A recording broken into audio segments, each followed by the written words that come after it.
జగన్మోహన్ రెడ్డి పేరు మీద ఆ బిల్డింగు ఎప్పుడు ట్రాన్స్ఫర్ చేస్తున్నారు మీరు? ఎన్ని వందల డిబేట్లు పెట్టారు సార్.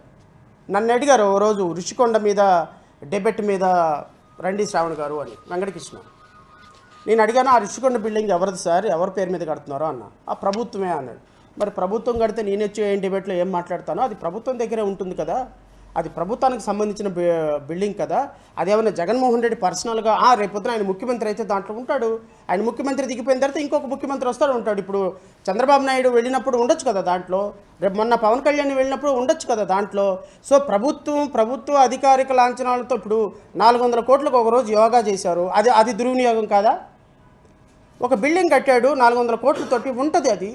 రేపొద్దున అది ప్రభుత్వం బిల్డింగే కదా, ఎవరు ఆస్తులు కాదు కదా. మరి దీని మీద ఎన్ని వేల డిబేట్లు, వందల డిబేట్లు పెట్టాము మనం, మీరు, నేను కాదు.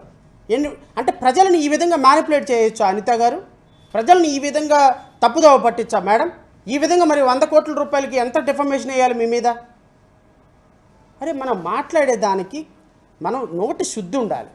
పెనాయిల్తో కడిగినా యాసిడ్తో కడిగినా ఆ కంపు పోకుండా ఉండే విధంగా మీరు మాట్లాడుతున్నారు. మీరు నిన్న అసెంబ్లీలో శాసన మండలిలో మీరు పెట్టే చర్చలకి ఈరోజు పోలీసులు చెప్పే డాక్యుమెంట్లకు ఏమైనా సంబంధం ఉందా?